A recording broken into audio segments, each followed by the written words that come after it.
मंगरू गांव का एक देहाती लड़का है जिसे शादी करने के लिए एक इंग्लिश मैम चाहिए।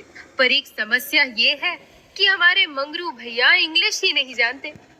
अब इंग्लिश ना जानने के कारण उनकी दुर्दशा का विवरण और उनकी यादें, ये सब इस कहानी में है। तो चलते हैं मंगरू भैया की कहानी जानने के लिए।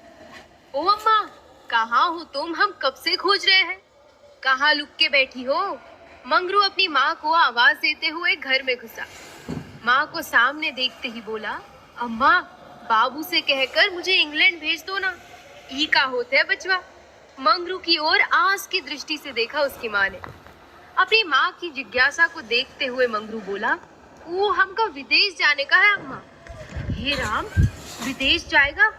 इतना कहकर मंगरू की माँ जोर जोर से रोने और विलाप करने लगी। और करे भी क्यों ना, मंगरू उनका अकेला लड़का और ऊपर से ये नई जिद लेकर बैठ गया था कि विदेश जाएगा। माँ ने तो सुन रखा था कि अगर लड़का एक बार परदेश गया तो दोबारा लौट नहीं पाता है। इस बात का तो अम्मा को बड़ा डर था कि अगर बेटा ना लौटा तो हमारा बुढ़ापा कैसे कटेगा, हम किसके सहारे जिएंगे। बेटा, का कमी है? धन दौलत रुपया पैसा सब तो है, तो क्यों जाना है? किस बात की कमी है तुझे, बता। माँ ने रोते हुए पूछा। कौनो बात की कमी नहीं है अम्मा, बस जाना है तो जाना है। उसकी जिद के आगे माँ कुछ न बोली। मंगरू पूरे गांव में अपने अतरंगी मिजाज के कारण भी हमेशा चर्चे में रहता। सभी उसे बहुत पसंद भी करते। हुआ कुछ यूं था कि उनके गांव में एक इंग्लिश मैम आई थी। कोई डॉक्यूमेंट्री तैयार करने पूरा गांव उसे देखने के लिए उमड़ पड़ा था, जैसे कि गांव में कोई मेला लग गया हो। मंगरू को जब पता लगा तो वो भी मेम देखने के लिए चला गया। हे राम, इतना गोर! वाह, क्या गजब है भाई। पूरे गांव के लड़के आंखें फाड़ फाड़ कर उसे निहार रहे थे। पूरे गांव के लिए ये एक कौतूहल का विषय बन चुका था। डेनिम की शॉर्ट्स और टी शर्ट, एक हाथ में कैमरा और पीठ पर बड़ा सा बैग, हल्के भूरे रंग के बाल, काली और बड़ी बड़ी आंखें, लंबा कद, छरहरा और पतला बदन, ऐसा कि जो देख ले तो बस देखता ही रहे। रंग की तो बात ही ना करो, एकदम गोरा रंग, जैसा कि किसी अंग्रेज का होता ही है। जहाँ एक और मंगरू ने उस मेम को देखा तो एक विचित्र सी बात मन में आ गई कि साला अगर ऐसन मेहरारू मिल जाए तो सारा गांव साला हमारी ही बात करेगा और कितना नाम होगा कि मंगरुआ की मेहरारू कितनी गोरी है। और तो और साला जलने वालों की तो सुलग ही जाएगी। बस इतना ख्याल आया ही था कि मंगरू ने ठान ली कि अगर विवाह करूंगा तो ऐसी ही किसी विदेशी मेम से, वरना आजीवन कुंवारा ही रहूंगा। इस विचित्र बात से उसके घर वाले वैसे ही परेशान थे कि एक नई जिद लेकर बैठ गया था मंगरू। विदेश जाना है। बात कुछ यूं थी कि मंगरू डिलडोल से पहलवान दिखता था। ऊंचा कद, लगभग 6 फीट, हल्का सांवला रंग और नए नक्श तो ऐसे कि गांव का कोई भी आदमी अपनी लड़की उससे ब्याह दे। ऊपर से चंचल और हंसमुख स्वभाव का धनी मंगरू अपनी बातों और हरकतों से सबको खुश रखता। गांव का हर व्यक्ति, चाहे वो बूढ़ा हो, बच्चा हो या जवान, हर एक का पसंदीदा था हमारा मंगरू। वो होता है ना फिल्मों के हीरो जैसा। मजाक मजाक में किसी दोस्त ने कह दिया कि देख भाई मंगरू, अगर तुझे इस जैसी किसी मेम के साथ विवाह करना है तो भैया सबसे पहले तो तुम्हें जो आना चाहिए वो है इंग्लिश। इंग्लिश? मंगरू को अचानक ही उसके स्कूल के दिन याद आ गए, जब अंग्रेजी की क्लास में कैसे उसे हर बार मुर्गा बनना पड़ता था, क्योंकि अंग्रेजी के विषय में हाथ थोड़ा टाइट था। ना तो वॉइस और ना ही नरेशन समझ आते थे। ये तो दूर की बात हुई, हमारे मंगरू भैया तो टेंस में ही उलझे रहते थे और हमेशा टेंस के नियम ही याद करते रह जाते थे, जिस वजह से वॉइस और नरेशन तक तो पहुंच ही नहीं सके थे कभी। कुल मिलाकर अब आलम ये आ गया था कि अकेले मंगरू भैया हमारे इंग्लिश के पीरियड में पूरी क्लास में या तो हाथ ऊपर कर खड़े रहते या फिर मुर्गा बन नजर आते। इंग्लिश के पीरियड में अगर मंगरू भैया को कहीं खोजना होता था तो सबसे पीछे हाथ ऊपर किए या सबसे आगे मुर्गा बने, ये ही 2 ठिकाने हो गए थे। और जो कुटाई होती थी उसका उल्लेख तो अभी बाकी है। मास्टर जी भी मतलब नए नए और अतरंगी तरीके लेकर आते थे कूटने के। एक बार मास्टर जी ने कक्षा में प्रवेश किया। क्लास स्टैंड, जय हिंद, गुड मॉर्निंग सर, बैठ जाओ सभी। और आज वॉइस का टेस्ट था तो सभी अपनी अपनी नोटबुक खोल ले और लिखना शुरू करें। Mangru, he will write a letter. चलो वॉइस बदलो। मंगरू को तो साफ सूंघ गया। अरे साला ई का हो गया। फिर थोड़ा सोचकर बोला, मास्टर जी आपको तो हमारा नाम ही रट गया है। हमें तो लगता है कि आप घर पर भी सिर्फ हमारा नाम ही लेते होंगे। मंगरुआ हाई कर, मंगरू मंगरुआ हाउ कर। मंगरू ने अपने चित परिचित अंदाज में जवाब दिया। सभी जोर जोर से हंस पड़े। कम से कम थोड़े सवाल निकल जाने दिए होते, तब ना हमसे पूछते, तब तक हम भी मतलब तैयार हो जाते। मगर आपने तो हमें तैयारी का अवसर ही नहीं दिया और ओपनिंग करने हमें ही भेज दिया। मंगरू जब बोलता तो भोजपुरी भाषा की उच्चारण उसके बोलने में आता था। इतना सुनना था कि पूरी क्लास हंस पड़ी और मास्टर जी तुनक कर बोले, जवाब दो जवाब, ज्यादा नाटक मत करो। अब क्या कहे मास्टर साहब, चलिए हम भी अपना काम करते हैं। और मंगरू चुपचाप जाकर पीछे हाथ ऊपर करके अभी खड़ा हुआ ही था कि मास्टर जी ने नाम में सर हिला दिया। ठीक है। मंगरू हाथ नीचे करके अभी मुर्गा बनने ही वाला था कि मास्टर जी ने कहा, बेटा मंगरू ऐसे मत करो, आज इसकी जरूरत नहीं है। ये तो रोज होता है। आज हम कुछ नया दिखाते और सिखाते हैं आपको। पूरी कक्षा के बच्चे खिलखिलाकर हंस पड़े और उसकी वजह थी अतरंगी तरीके से कही गई मास्टर जी की बात, जिससे ये साफ साफ जाहिर हो चुका था कि मास्टर जी के हाथ में जो तीन तीन छड़ियां थी वो मास्टर जी क्यों लाए थे आज। आज तो कुछ नई तरीके से कुटाई होगी और ऊपर से मास्टर जी के हाथ में छड़ियां देखकर मंगरू जो अभी तक पूरी कक्षा में सबको हंसा रहा था, उसके पसीने छूटने लगे और वो समझ गया कि आज तो एक और नए तरीके से कूटने का मन बनाकर आए हैं मास्टर जी। चल बेटा मंगरू शुरू हो जा। मास्टर जी ने एक और लड़के बुधिया, जो कि अपने नाम के अनुरूप तो बिल्कुल भी नहीं था और मंगरू का परम मित्र था, उसको खड़ा किया। अब दोनों को एक दूसरे के आमने सामने खड़ा करके उनके पेट के मध्य एक छड़ी फांस दी और दोनों हाथों में एक एक छड़ी लेकर उन दोनों को पीछे से मारना शुरू कर दिया। कभी एक को मारते तो कभी दूसरे को मारते, कभी एक आगे को झुकता तो कभी दूसरा आगे को होता। अरे नाच काहे रहे हो बे। इस तरह के अतरंगी तरीके तो मास्टर श्यामलाल ही इजाद कर सकते थे।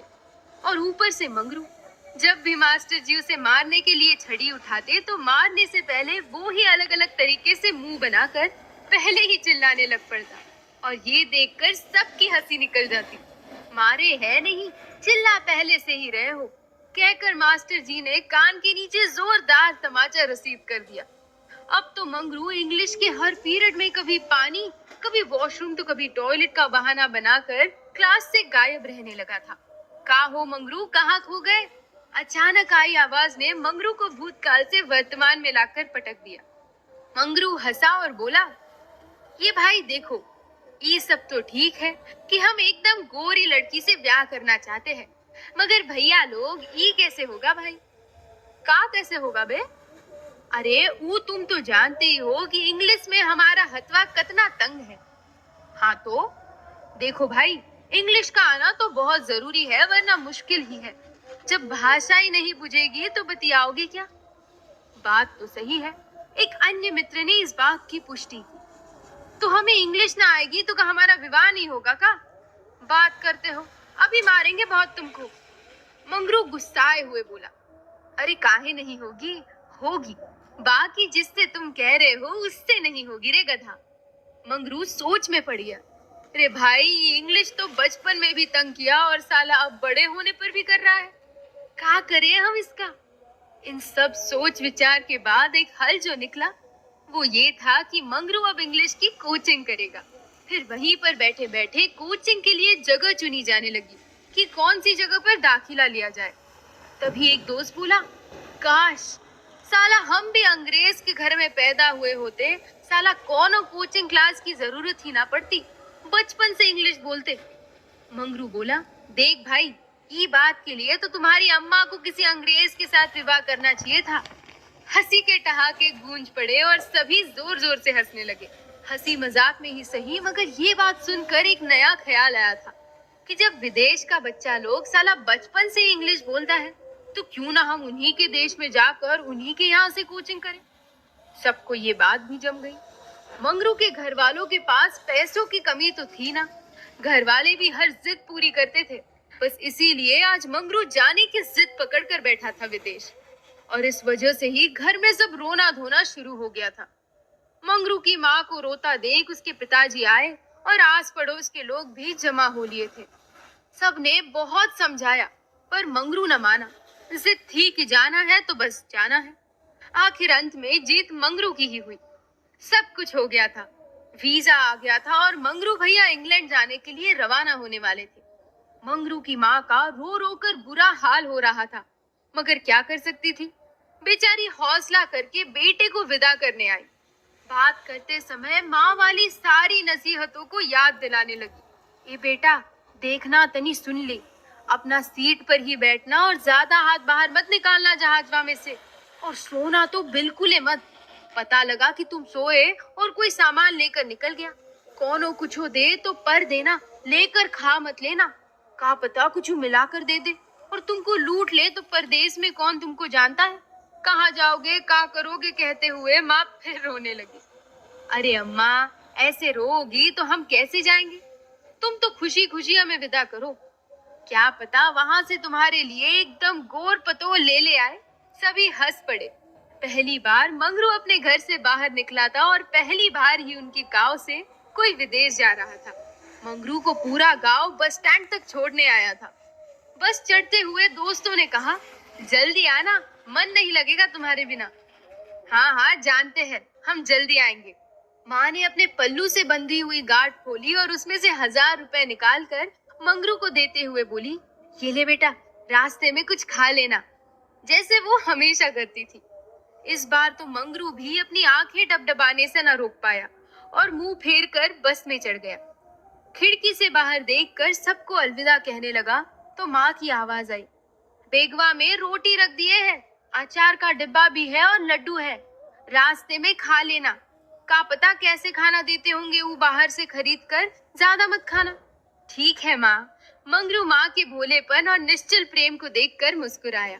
आंसू की एक बूंद मुस्कुराते हुए मंगरू की आंख से होते हुए उसके गालों तक पहुंच गई।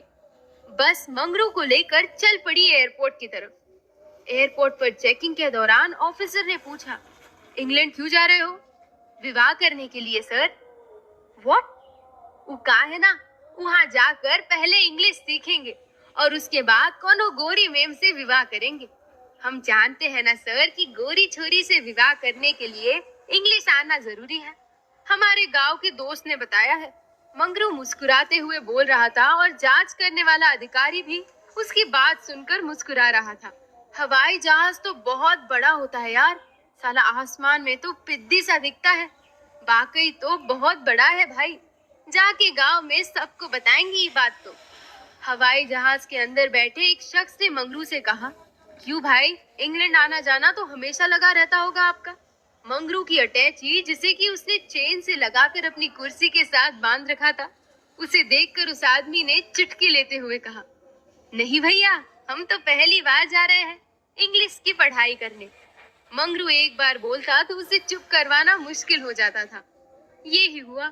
प्लेन में भी जिस किसी से मंगरू की बात हुई वो बिना मुस्कुराए ना रह सका, अब चाहे वो एयर होस्टेस हो या साथ वाला यात्री। इंग्लैंड में लगभग 6 महीने बीतने के बाद मंगरू ने इंग्लिश और गोरी मेम दोनों का ख्याल लगभग छोड़ ही दिया था। Hello Mangu? Yes, Mangru speaking.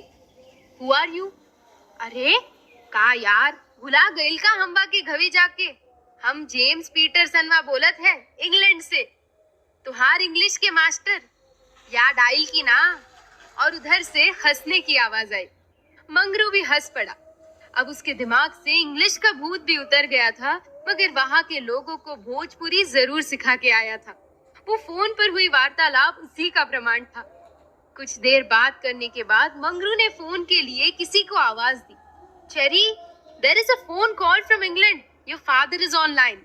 अंदर से एक खूबसूरत हल्के से लाल रंग की साड़ी में दूध से रंग वाली लड़की, माथे पर छोटी सी बिंदी, हल्की शेड वाली लाल लिपस्टिक लगाए हुए और पैरों में चांदी की पायल जो उसके चलने से छन छन की आवाज कर रही थी, दौड़ती हुई कमरे से बाहर वाले बरामदे में आई जहां मंगरू फोन पर बात कर रहा था।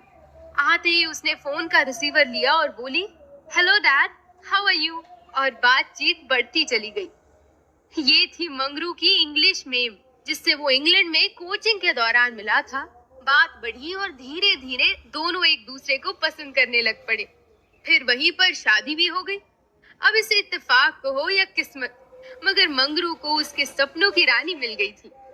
वो उसे बात करते देख रहा था और सोच भी रहा था कि क्या कोई भाषा अपनी मातृभाषा से बेहतर है। ये थी मंगरू की कहानी।